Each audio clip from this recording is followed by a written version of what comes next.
Hello दोस्तों, आज हम पढ़ेंगे प्लांट ग्रोथ एंड डेवलपमेंट। तो सबसे पहले पढ़ते हैं growth an irreversible permanent increase in size of an organ और इट्स पार्ट और individual cell accompanied by metabolic process में आएगा anabolism plus catabolism. Plant growth is indeterminate मतलब अनलिमिटेड थ्रू आउट लाइफ। इसी को कहते हैं ओपन फॉर्म ऑफ ग्रोथ। ये क्यों होता है? ड्यू टू मेरिस्टेमेटिक सेल के पास प्रॉपर्टी होती है to divide and cell perpetuate. Meristematic cell कहाँ पे प्रेजेंट होती है? Ram and Shyam in primary growth for primary growth. Lateral meristem responsible for secondary growth in dicots and gymnosperm. Example vascular cambium and cork cambium. Meristematic cell की कुछ properties होती है जैसे कि रिच इन प्रोटोप्लाज्म होती है, लार्ज कॉन्स्पिक्यूअस न्यूक्लियाई होता है, प्राइमरी सेल वॉल थीन होती है, सेलुलोजिक होती है, अबंडेंट प्लाज्मोडेस्माटल कनेक्शन होते हैं। मेजर ऑफ ग्रोथ के कुछ एग्जाम्पल दिए हैं। तो वैरायटी ऑफ पैरामीटर्स में हम इसे मेजर कर सकते हैं जैसे कि fresh weight, dry weight, length, area, volume, cell number etcetera में। तो लेंथ में हम मेजर करते हैं पोलन ट्यूब की लेंथ, एरिया डॉर्सीवेंट्रल लीफ का एरिया मेजर करते हैं। एक one cell of RAM of maize is divides more than 17,500 new cells per hour and size of watermelon increase up to 3,50,000 times.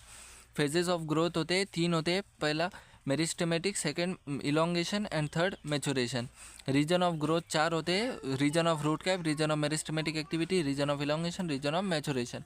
जो root hair होते हैं वो region of maturation से grow करते हैं। ग्रोथ रेट को हम लिखते हैं growth per unit time. Growth rate 2 type की होती है, arithmetic growth and geometrical growth. Arithmetic growth में एक मेरिस्टेमेटिक सेल डिवाइड करके 2 सेल बनाती है जिसमें कि एक मेरिस्टेम में ही रहती है, सेकंड परमानेंट बन जाती है। फिर से ये मेरिस्टेमेटिक सेल डिवाइड करेंगी, 2 सेल बनाएगी जिसमें कि एक मेरिस्टेम और एक परमानेंट बन जाएगी। वन रिमेन मेरिस्टेम है, अदर बिकम परमानेंट। इसका ग्राफ कुछ ऐसा होता है, स्ट्रेट लाइन होता है जिसका इक्वेशन होता है LT equal to L0 plus RT। यहाँ पे R होता है ग्रोथ रेट या तो elongation per unit time. Example root elongation. Second geometrical growth, इसके 3 फेज होते हैं, lag, log and stationary. Log जो फेज होता है ये एक्सपोनेंशियल ग्रोथ को रिप्रेजेंट करता है। इसका इक्वेशन होता है WT equal to W0 e to power RT। इसका ग्राफ जो होता है वो सिग्मोइड कर्व होता है। यहाँ पे जो E है वो बेस ऑफ नेचुरल लॉगरिथम है जिसकी वैल्यू होती है 2.71828। R रिलेटिव ग्रोथ रेट होता है। अब इसके बाद पढ़ेंगे क्वांटिटेटिव कंपैरिजन। क्वांटिटेटिव कंपैरिजन में total growth per unit time जो होती है उसे एब्सोल्यूट ग्रोथ कहते हैं, और जो total growth per unit time per unit initial size होती है उसे रिलेटिव ग्रोथ कहते हैं। Development is equal to growth plus differentiation. जो प्राइमरी मेरिस्टेम होते हैं, एग्जाम्पल राम एंड श्याम, ये डिफ्रेंसिएशन करते हैं और बनाते हैं प्राइमरी परमानेंट सेल। डिफ्रेंसिएशन में क्या होता है? तो मेजर स्ट्रक्चरल चेंजेस होते हैं in cell wall and protoplasm.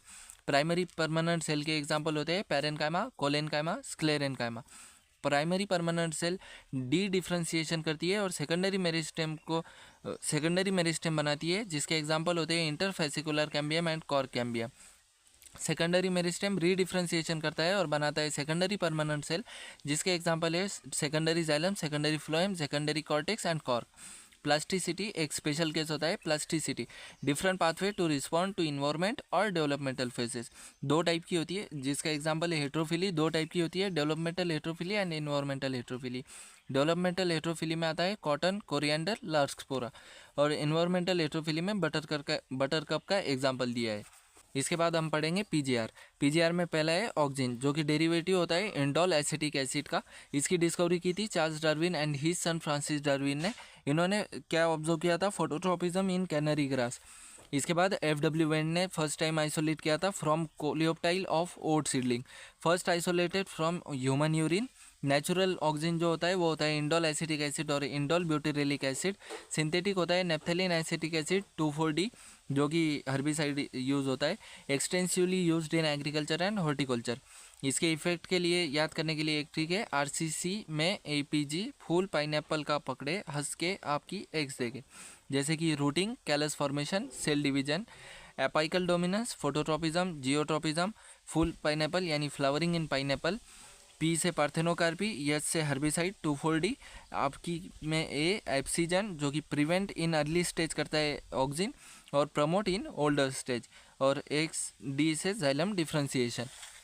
इसके बाद हम पढ़ेंगे जिबरलिक एसिड। जिबरलिक एसिड और एब्सिसिक एसिड जो दोनों एंटागोनिस्टिक होते हैं। जिबरलिक एसिड का डेरिवेटिव होता है टर्पिन। इसकी डिस्कवरी की थी ई कुरोसावा इन 1926। ये स्टडी कर रहे थे जिब्रेला फुजिकुरा, एक फंगस है जिसकी वजह से होता है बकाने डिसीज, जिसे कहते हैं foolish seedling in rice seedling में फुलिश सीडलिंग डिसीज। इसके बाद में मोर देन 100 जिबरलिक एसिड जो है वो डिस्कवर्ड हुए हैं, जिसमें सबसे पहले डिस्कवर हुआ था GA3, first discovered, most intensively studied. इसके इफेक्ट जो होते हैं वो होते हैं increase length of grape stalk, stem of sugar cane yield more than 20 tons per एकड़ इंक्रीज हो जाता है। Fruit like apple elongate improve its shape. और इसके बाद डिले फ्रूट सेनेसेंस होता है, स्पीड अप माल्टिंग प्रोसेस करता है, early seed production in conifers, Hesson maturity and promotes bolting in plants with rosette habitat. इसके बाद हम पढ़ेंगे साइटोकाइनिन। साइटोकाइनिन डेरिवेटिव होता है एडेनिन का, जिसकी डिस्कवरी की थी एफ स्कुगनेट, जो कि टोबैको स्टेम का टिश्यू कल्चर जैसा कैलस प्रोलिफ्रेशन कर रहे थे।